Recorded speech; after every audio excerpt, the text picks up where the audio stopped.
Good evening to a specialized batch of BBA.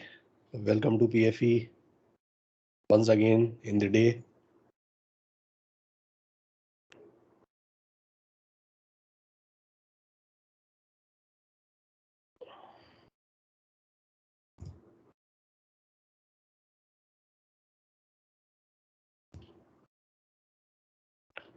So 25 people have joined. Let's see how many more joins. 26 now.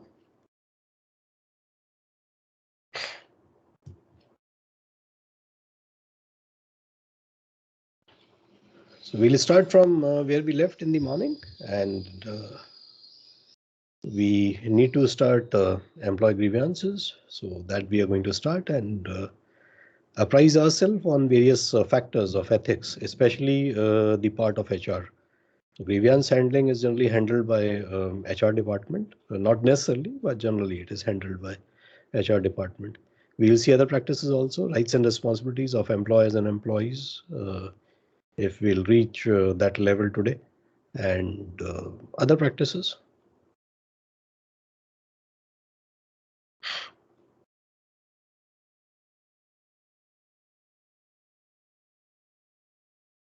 Any query, any observation from your side, any experience that you want to share, any thought that you want to share, you're most welcome.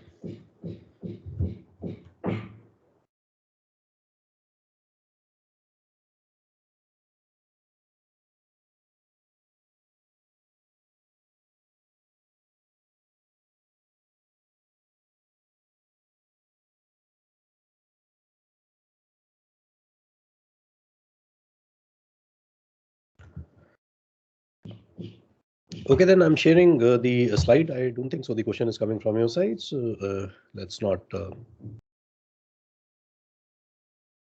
spend our time idle. So I'm sharing the slideshow. Here it is on your screen. Grievance handling. We have done till this point. These were the points that we have seen. The model, the 6 steps for ethical decision making that we have gone through, and now we are moving forward and starting a new topic, that is grievance handling.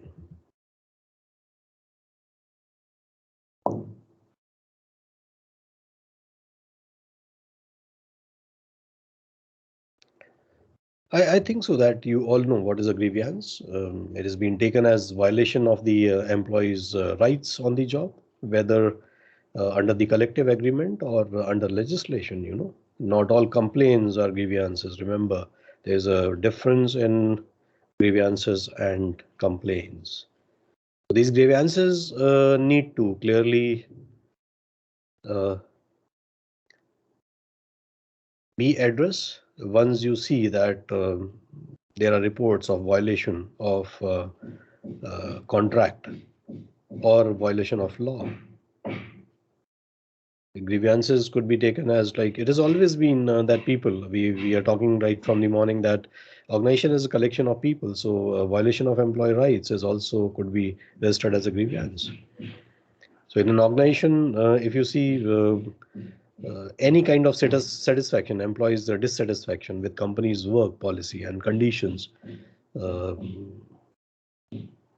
could be registered under grievance.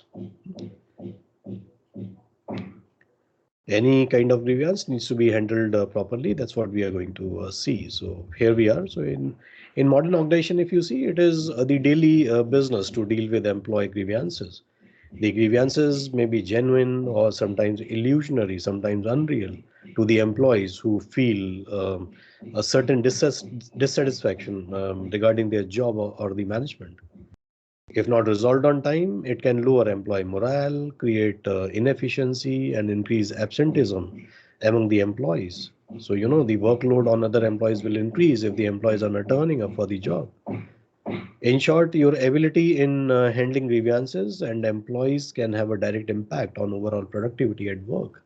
And nobody wants that productivity should be less. So grievance and productivity are proportional to each other.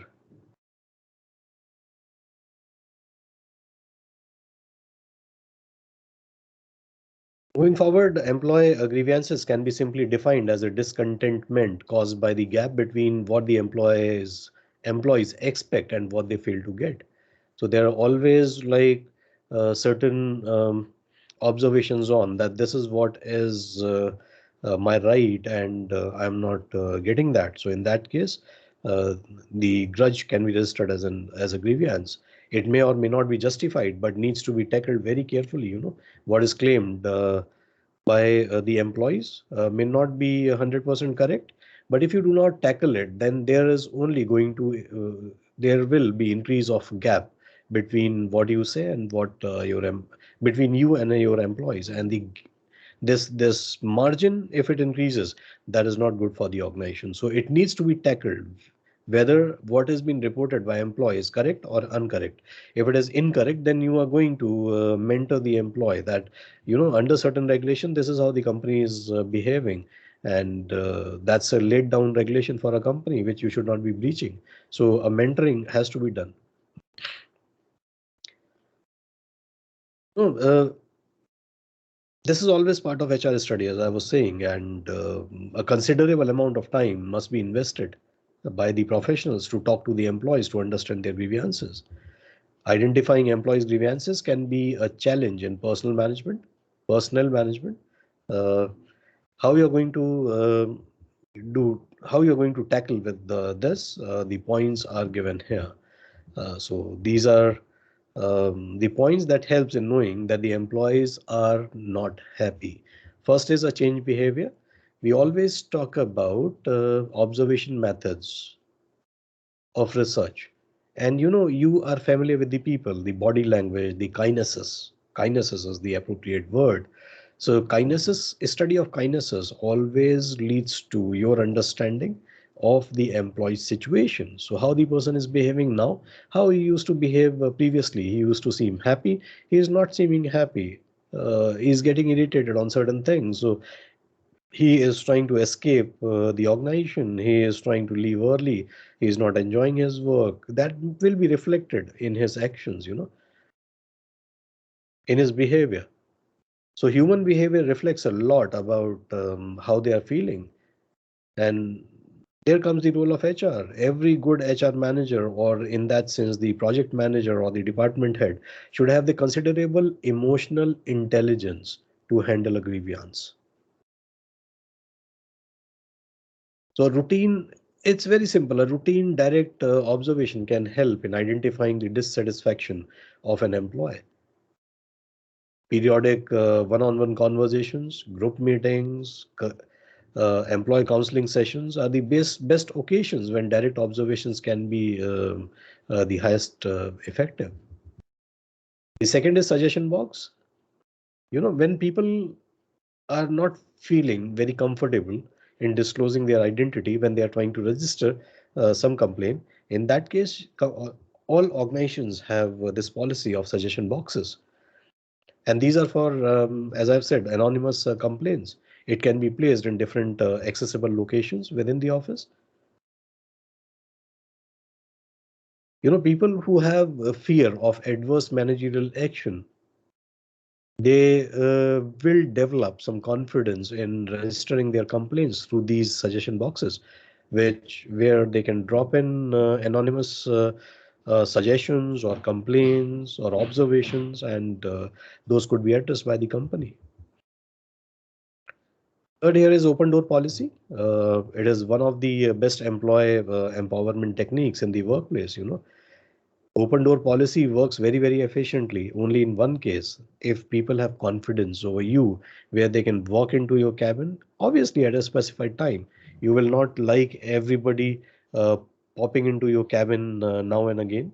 But yes, you may specify sometimes, and many a times if you see structured organization, they have this policy of arranging for the meetings. That's kind of open door policy in which anybody can come, anybody can register his complaint, and anybody can put in the observation, anybody can put in the suggestions, which is well greeted by the management, and they collect all and they critically analyze. And if this think that employee needs to be talked about it, if there is a suggestion, not a complaint but suggestion, and they think it is good to have this particular policy, then they may discuss with the employee.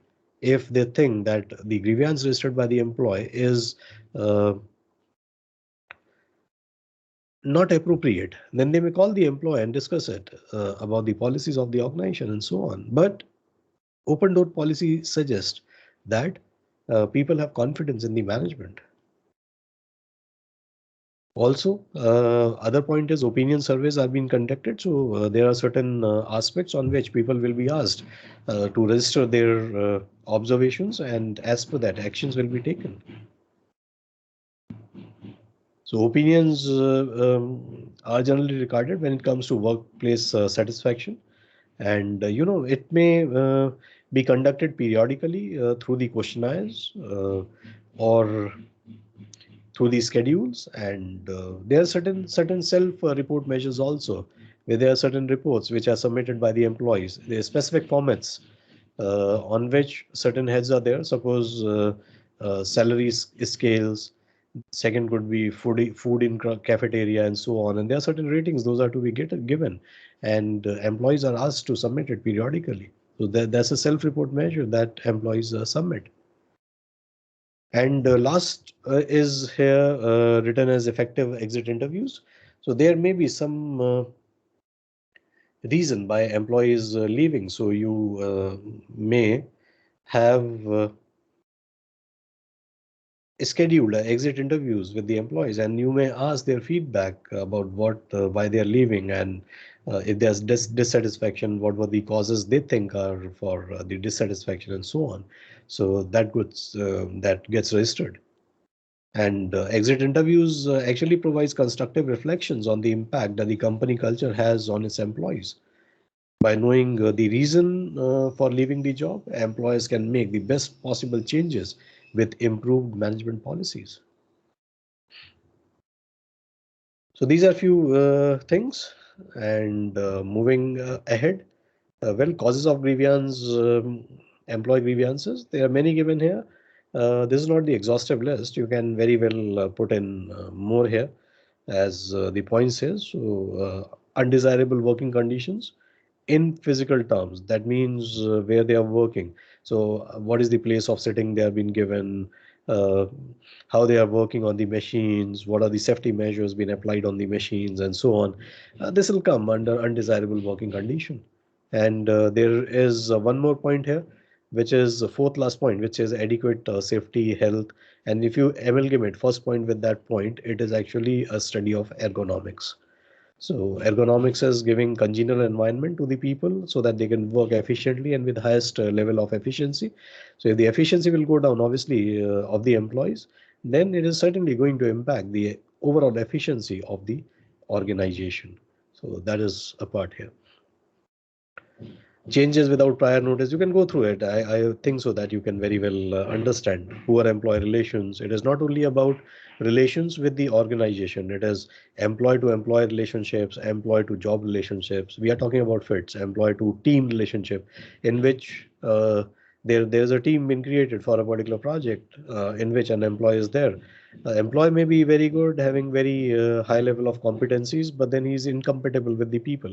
Incompatible means the point of interest are very different. So he is odd one out. He or she is odd one out in the total group, and ultimately he is not able to focus on the jobs, etc. So he'll register his grievance.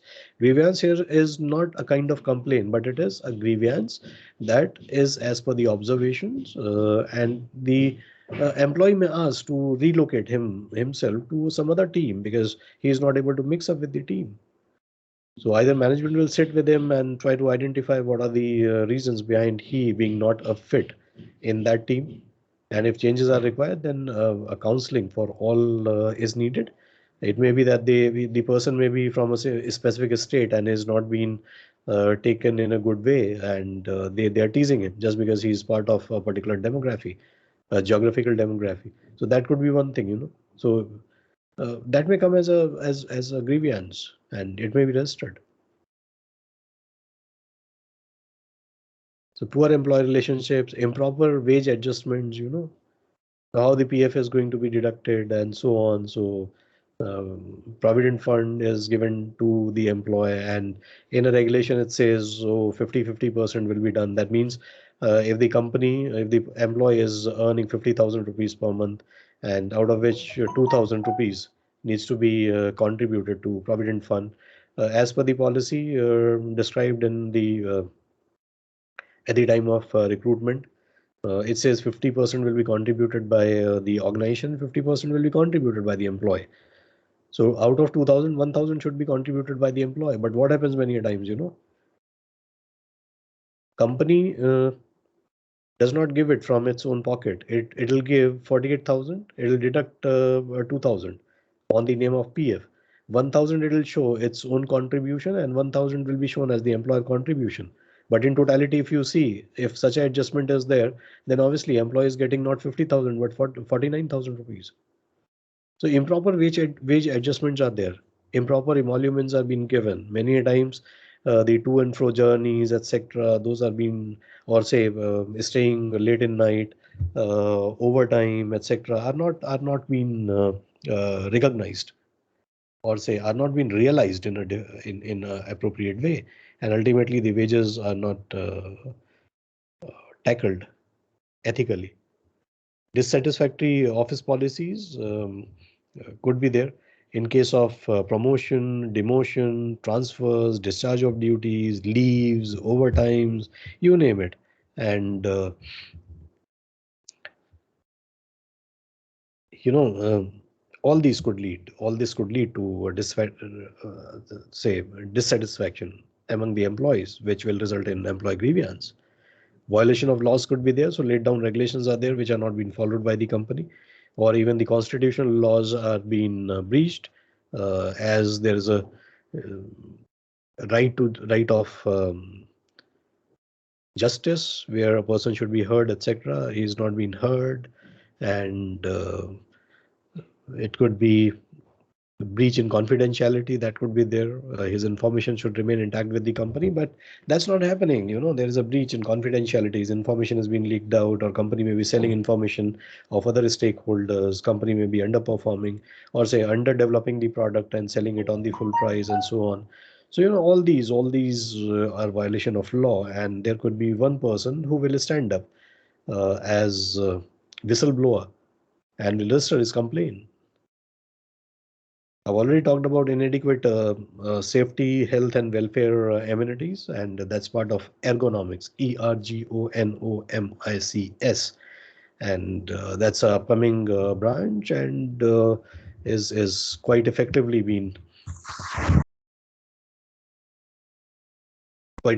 is being practiced in many of the organizations. So that is also there. Labor management hostility, incidences of workplace favoritism and nepotism, and this is highly reported. Nepotism is highly reported. You know, out of total grievances cell, it's about favoritism that is happening. Lack of organizational discipline does not mean the legal disciplines, etc., but what they are supposed to do, and they are not following the regulations. So this list is not exhaustive, as I've said. You may come up with your own points here. This is just to give you the idea. And what I add on is no matter what sort of organization you are into, in the everyday working environments, problems occur quite frequently, and which always demands reasonable solutions. So every complaint needs careful and proper handling. You cannot leave it.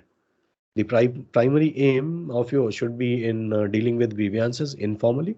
But after a while, you know, if the complaint is of serious nature, the employee might raise and follow a formal grievance. By law, if you see, every company should have a grievance policy.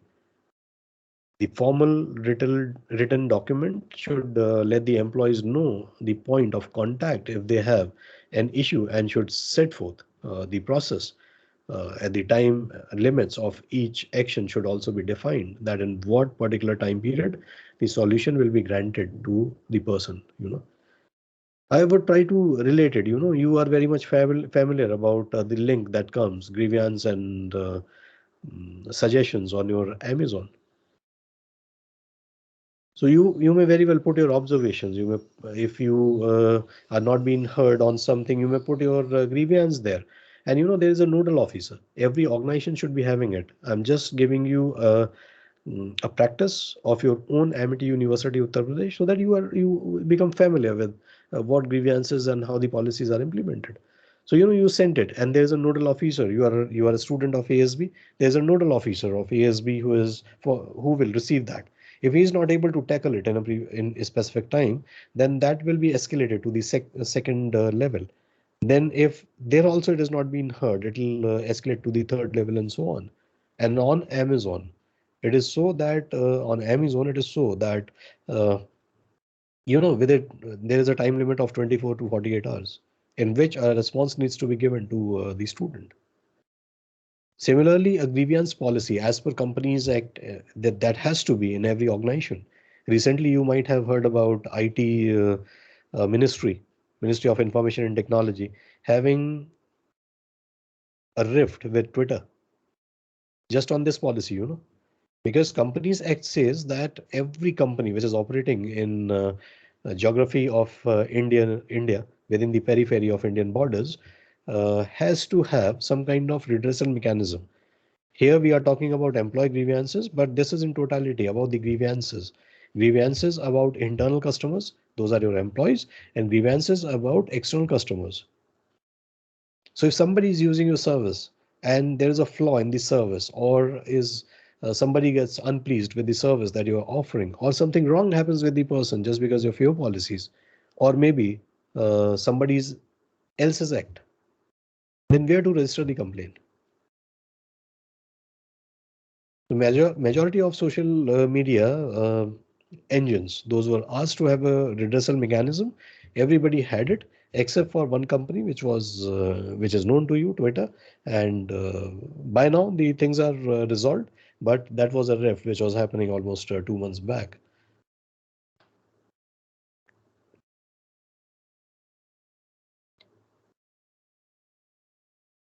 So again, I'll say by law, every company should have a grievance policy. And you are bound to have it. So every company should have a grievance policy, even if you plan to form your company, maybe not in the initial times, but yes, when you start growing, there has to be a grievance policy and a redressal mechanism of grievances within the organization. So here is how organizations can take actions on employee grievances that should be considered for a timely resolution. And there are steps of redressal mechanism. Few steps have been given here. The first is create a system. So first thing is to set up a grievance redressal system for your companies to help your employees lodge complaints and grievances so that it can be resolved. There are certain things that you must always consider here. And the first and foremost thing is that the grievance procedure must be added to the employee handbook's content so that it can easily be accessed by all. These handbooks are generally given to the employees. There are certain methods that will be posted on the website. It is part of the recruitment document of the employee when the employee is finally selected. It is given as a handbook to the employees, which states all do's and don'ts and so on. So make sure that employees handbook that you have for your organization that includes the paras of grievance procedure. Also, someone must take responsibility for grievance receipts. So it should be acknowledged whenever you receive something. The employees must be ensured that their complaints are placed in confidence. Generally, it should be someone from the human resource department, but not necessary. The person could be from the core department of a person where he is working.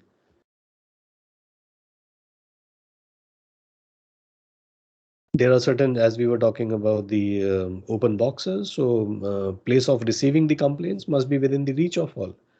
It should be located centrally somewhere. If you use a grievance box, as I said previously, it should be in the area of common accessibility. Also, grievance may involve personal matters, so it is important to focus on confidentiality when dealing with employee grievances. So it should not be that who has complained about whom or what companies what companies regulations are being questioned and so on. That should not go out. Involving it's always been said involving the least number of people prevents the matter from being widespread. Complaints once received or put forward must be followed up timely, and no issue be on hold for a long time, because that actually damages the confidence of a person. There has to be schedule, and any complaint that is registered should follow a schedule so that employees can expect a certain level of responsiveness within the specified time period. So create a system. Create a system. Second point is there, acknowledge the grievance. You should listen more than you talk while dealing with employees. And this is where the employees are able to get the confidence that at least uh, somebody is hearing them when they are lamenting over an issue. That does not mean that the issue should be resolved immediately, but so that your employees, but this should be done so that your employees know that their complaint is acknowledged, it has been listened and acknowledged. If you are getting it in written, so let your employees know that they've received their report and you are willing to do something about it. The decision may not go into that in their favor, that's okay. But you have heard them, you have recorded their receipt, and you have acknowledged that you are going to work on that within a specified time frame as per the scheduled calendars. Those are being defined for a specific kind of problems. Point here is investigate, and you should be knowing it. I've just said that not all issues qualify for hearing. It is very important for managers to review whether the grievance is valid or not, inquire about the incidents or situations, and gather any relevant information about the event. You are expert yet, you are hearing the grievances, but you are expert yet. If one employee launch a complaint against the second employee, what actually happened between them, you are not knowing at all. So you need to hear all. You have to investigate as much as possible, and then only you should come to a decision.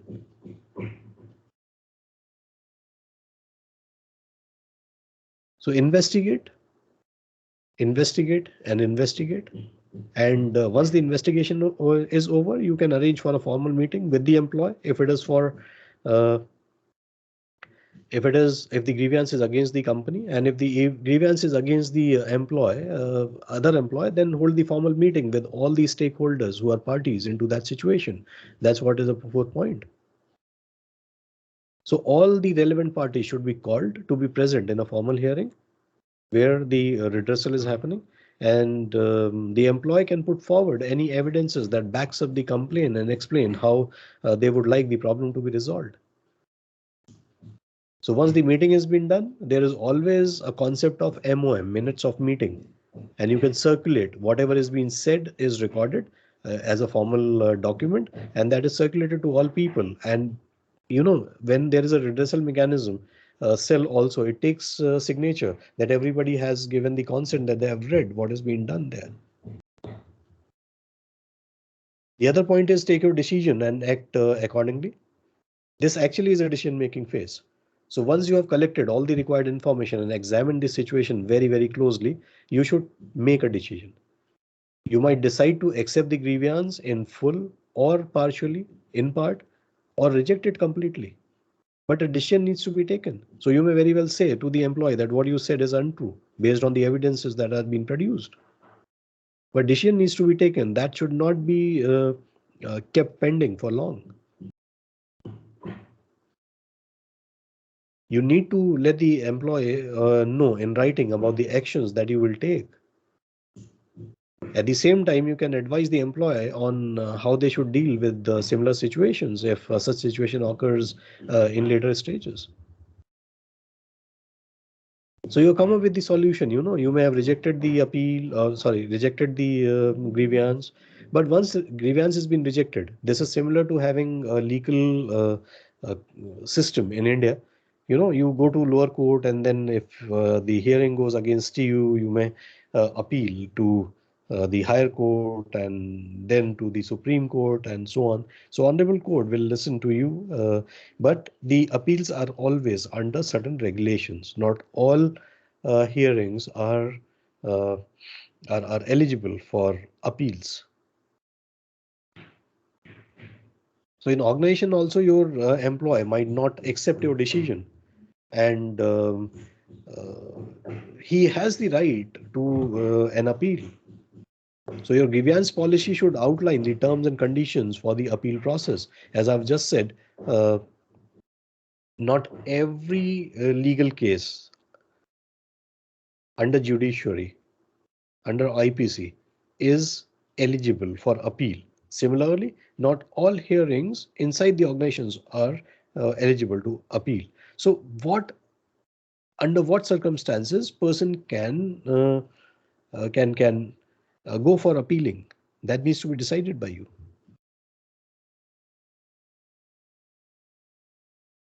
General, if you see in the organizations, appeal against some kind of decision, that is like the employee will give the appeal letter informing the reasons why they want a decision to be reconsidered. So if they think that previously there were some points which were not heard upon or emphasized on, and that's why the judgment went against them. So they want a reconsideration, and they are appealing with the points being highlighted, that these are the points around which again uh, the hearing should be done.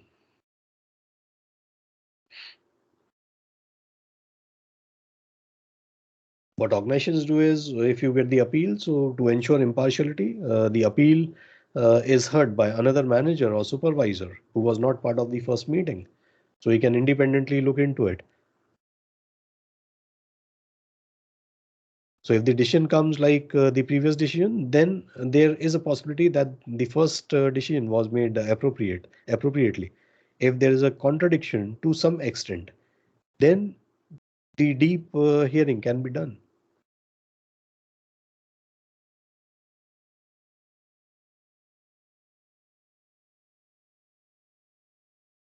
So this is one.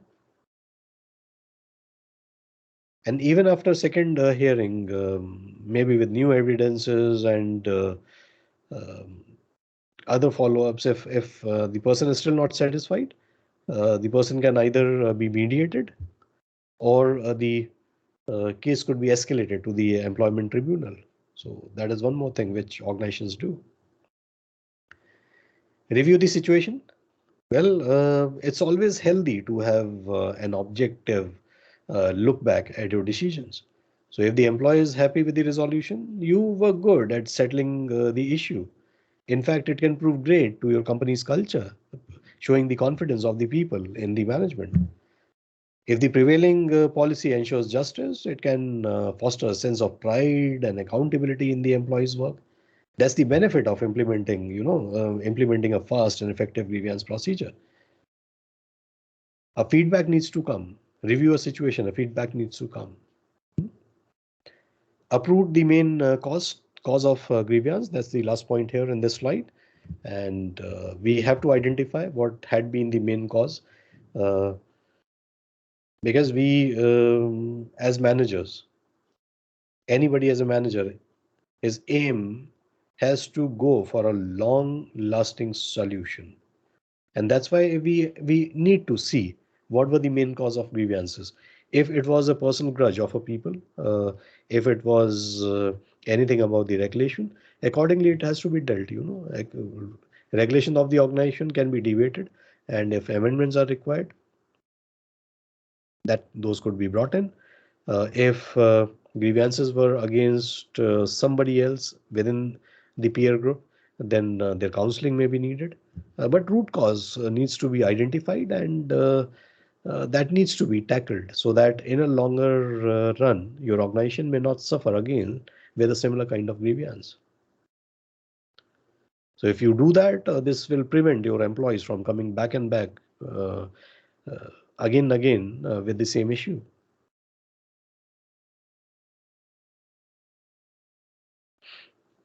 So these are few points here. And last word, last thought, the successful operation of the grievance procedure requires the maintenance of sufficient records, experience, and fair treatment to all. So whatever is being registered, document for that will be made. I've already talked about minutes of meeting, etc., having written complaints, sending in the uh, letters to other people. All affected parties should be called, and everything should be formal. As case records needs to be maintained. So that you will do, and this actually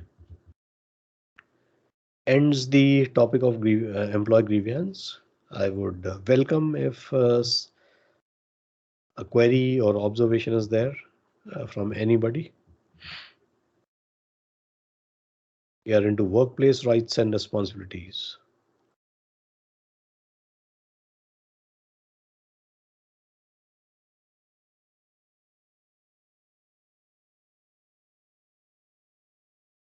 We'll talk about workplace rights and responsibilities.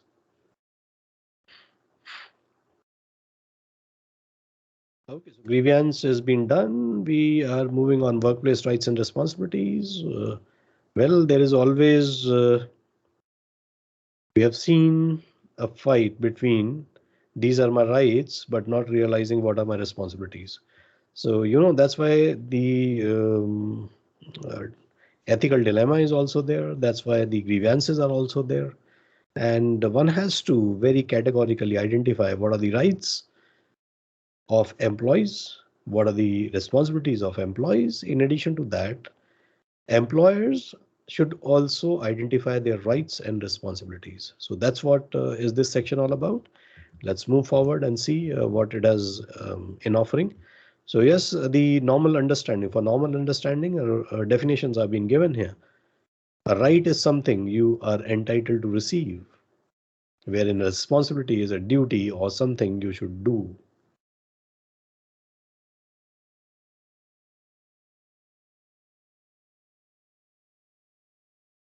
Majority of the time, as I've said, there is always a rift within the employees, within oneself. What is right? People are demanding for the right, but the commitment towards responsibility is missing. That's where the grievances start. Grievances of the people or grievances of the organization against people. So in either case, it is inappropriate. These grievances should not rise, and make sure that people understand their rights and they understand their responsibilities. Organizations understand their rights, and organizations also too understand their responsibilities.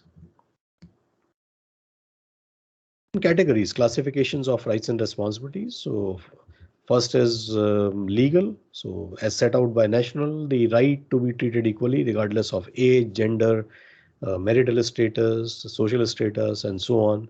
So these are your legal rights. Wherein the social rights, when it comes to specifically the organization, the treatments of workers and employees, or that which include payment of fair wages, prevention of bullying at the workplace, and so on. That needs to be seen. Environmental rights and responsibilities do not refer to uh, the green environments, etc. It talks about the working environment, and we have already taken the point about health and safety at the workplace. So employer must ensure that they provide the congenial environment to the workers, and they do not damage the local environment also. Coming to the last point, last category, class classification, that is ethical. So obviously, right from day one, we are talking about ethics, and ethics. So there are certain regulations that should be laid down by the organizations, and employee should work as per those regulations to do what is right. So doing what is right is ethical, and right has been defined by the laid down regulations in the organizations. So fair treatment to employees and suppliers, other stakeholders, engaging in fair trade, and so on. Everything falls into this. Everything falls into this. So four classifications are there. So whenever you are writing about rights and responsibilities. So a particular right may fall into legal, social, environmental, ethical. Not necessary. A particular right may fall into combination of these. As the point also says, many of the rights and responsibilities are a combination of some or all of the above. So if you take an example, discrimination at the workplace is illegal, so that is in law, as well as being both socially and ethically wrong. So if it comes to laws of discrimination, or if it's a discrimination policy of an organization, the regulations those are being set up falls in at least these three categories here. Legal it is wrong, socially it is wrong, ethically it is wrong. It has nothing to do with the workplace environment and the congenial environment, etc. But it's ethically wrong to discriminate somebody, maybe on gender, maybe on age, maybe on uh, the geographical demography, maybe on the language, maybe or anything as such. Discrimination should not be there. So this is a point here in this slide, and the upcoming slide talks about rights and responsibilities we are into. So rights of employees, this is the first thing. And these all points are known to you. I'm not the first one to tell you about this. You are into third year of your management studies. You already know these are certain rights which are of employees. And employees are safeguarded, as it has been said, by law in a number of employment areas, and employees have a right to. The points have been given here. Fair salaries, minimum wages, contract of employment, that means total duration for which the person is going to work. In certain jobs, it is. Rest breaks, holiday pays. So Sundays and Saturdays are being, even if in the organization Sundays and Saturdays are off, those are paid holidays. Those are counted as PH. You have been given salary for that day. So if required, you also see your responsibilities. If required, if the engagement with the organizations are very, very high, if the organization has to finish some jobs in the deadlines, within very strict deadlines, then you may think of committing yourself on Saturdays, committing yourself on Sundays for a specific work that you can complete. So that you should be thinking about. That's what is the responsibility of an employee. We only claim for rights. So we say, oh, Saturday and Sunday should be off. But actually, if you see the regulation, it's a paid off. You are being paid a salary for that day. So if required, not necessarily that the organization is always going to ask you, if required, then you may work on that day. You should be realizing your responsibilities. That's how it is. That's what is the ethical dilemma many a times, when people demand for the rights, but they do not realize their responsibilities. Organization is not asking you to work every Saturday and Sunday. On few days it is asking for, but make sure that you work so that it is in good spirits of complete organization and nobody suffers. Work in safe and respectful atmosphere, free from danger, bullying, or discrimination. Join a trade union. Employees have a right to join a trade union. And many a times organizations promote trade unions. Reason behind that is, as we've gone through the topic of grievance. There could be 5 employees who have grievance on various factors, and what they'll do, they'll move into the boss's office if it is open door policy. And dropping into boss's policy means he has to divert from the actual work that he's doing. He's more into strategic management. So in that case, that is going to hamper the commitment of the organization.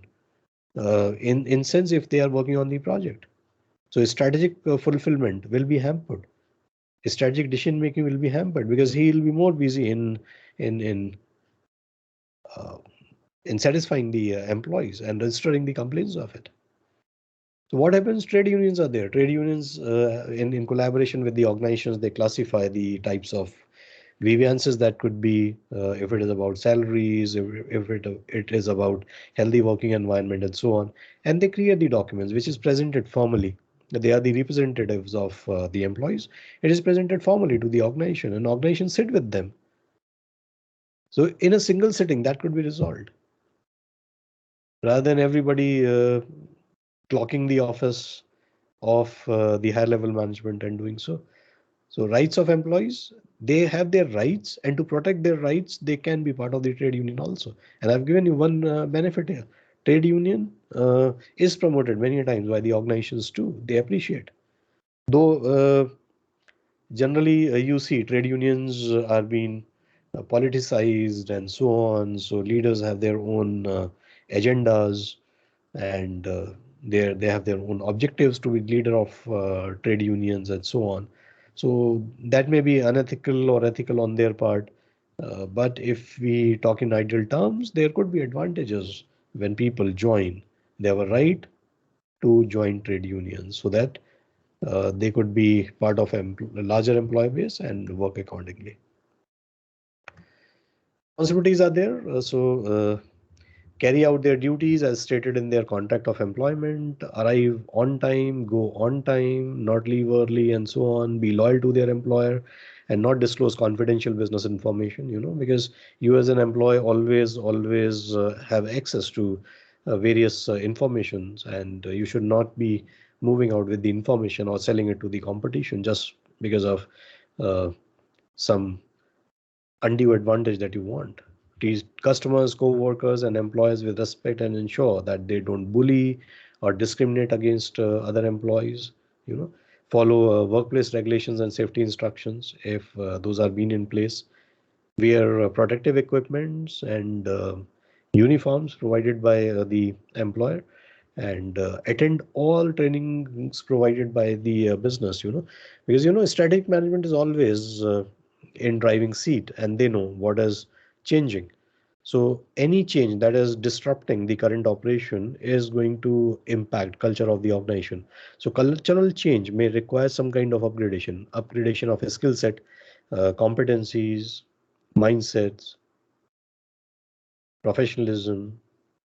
Some kind of mentoring has to be done. So training programs are being adopted by the company so that people think on same lines, and they are well prepared about the change that may come up, which is going to impact the culture of the organization, the cultural change that may happen in the organization. So people are trained for it, and that's why they should not be missing any of the training programs.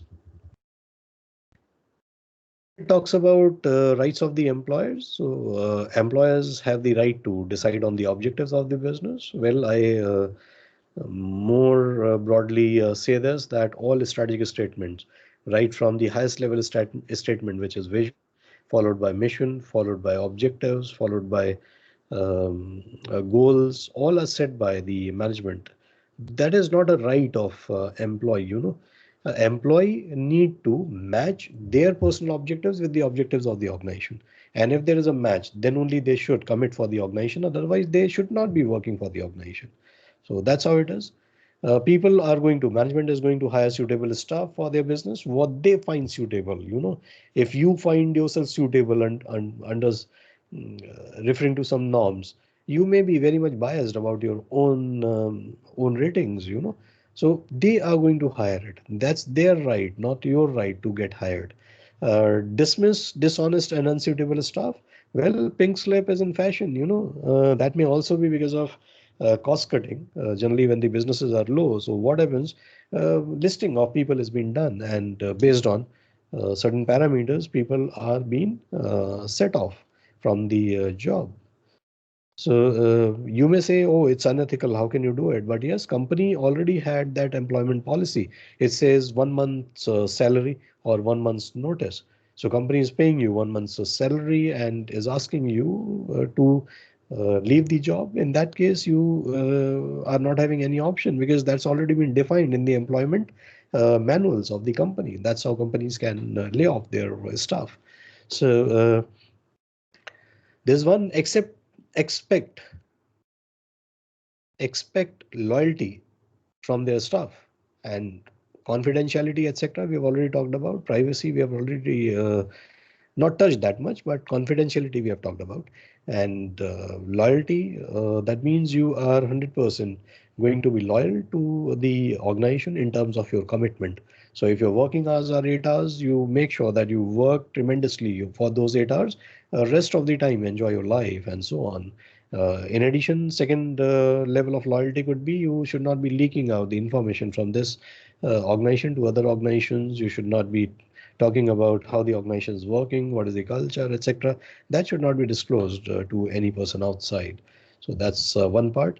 And I'll take this as the last slide for the day, which is uh, responsibilities of the employers. We have seen rights of the employees, responsibilities of the employees. We have seen rights of the employers. Here we are at the responsibilities of employers. And there are certain points which have been given here. Responsibility of the employer is to provide workplace safety. It may not be mentioned somewhere in the regulation, but it's necessary. It is necessary to the advantage of both. First, less risk will be posed to the employees, those will be working within the organization.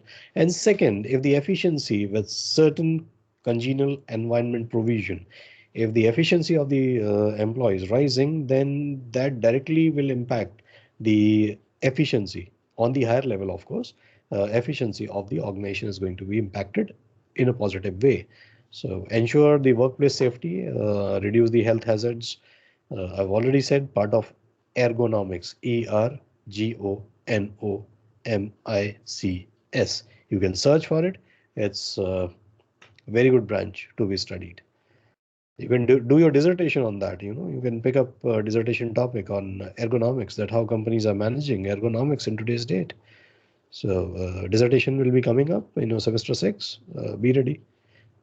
Provide employees with statutory holidays, leaves, maternity leaves, paternity leaves, parental leaves, casual leaves, medical leaves, whatever leaves are there under provision for that specific industry. Make sure all are being given.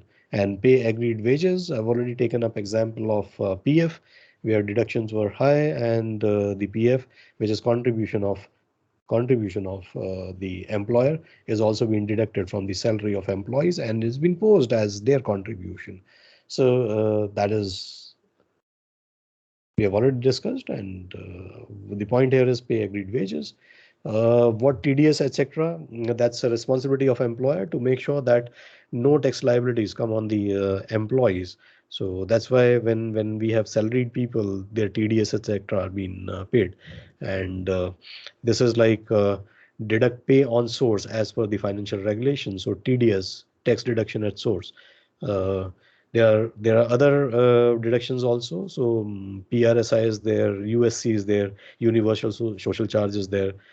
So everything has been like education cess. When we pay the tax, there is education cess that has been applied. So that has also been make sure that that is included in the taxable income and has been given to the government for that. On the line, last few points, and we'll end. So employees should be treated equally. There should be no discrimination when advertising, recruiting, or promoting staff. Comply with all employment law and give employees a written contract of the employment. It is not only the contract of the employment, salary hikes, promotions, whenever those happens, even any show cause notice that has been given to the employees, everything needs to be documented. So that's a responsibility of the employer to do. And keep it's not that you have paid the tax and you have not kept the record. Those records should be given to the employees. That's what is the last point. Keep employee records and publish those records as and when required. So these records will be given as tax has been deducted on source. The form 16 is there, which has been given to the employees so that they can file in IT returns in the later times prior to the deadline prescribed by the government. So these are all responsibilities of the employers.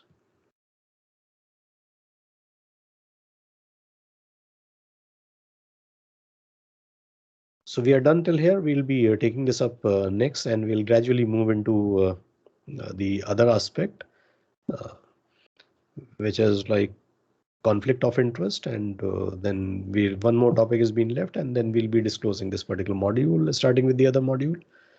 I do not know whether we are going to have 2 sessions on upcoming Saturdays, but we are going to have a session on Saturday, and we'll try to finish this off. If it is completely been done, and if we are able to only consume our session partially, then we'll be starting with the module. Oh, electricity off.